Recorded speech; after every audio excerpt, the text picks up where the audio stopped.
আমি নরসিংদী একবার রাত্রে 1:30 বাজে চা দোকানদার চা বেচতেছে, খুব কাছে দিয়া বৈশা চা খাইছি বেটার।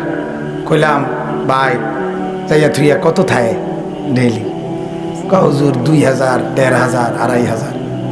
এই চা বিক্রেতা রাস্তার পাশে ও ছোট টং চা বেছে না, এরকম এরকম বেটার ডেলি যদি 2000 টাকাও থাকে তাইলে মাসে কত?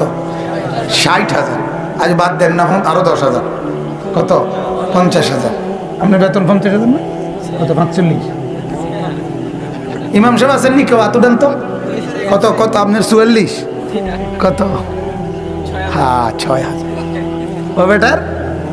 ওই বেটার কত?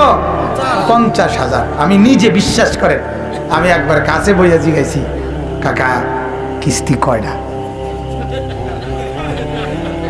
হুজুর শরম দিয়েন না। আমি না শরম দিই না, আপনি জিঙ্গাই। আমি কইলাম আরে আমি আমার না ভাই শরম দেই না, আমি আপনি জিঙ্গাইতে আছি আর কি।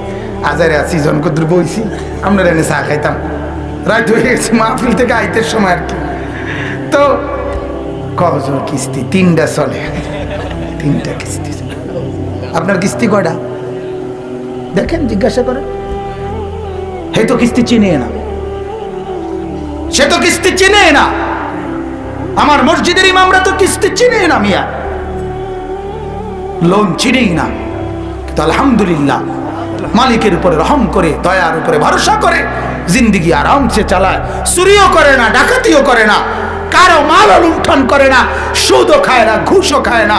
এজন্য এই সমাজের পবিত্র, দিনদার, আমানতদার, বিশ্বস্ত মানুষ যারা সেজদাওয়ালা, যারা বন্দেগীওয়ালা, যারা ঈমানওয়ালা, যারা আমলওয়ালা।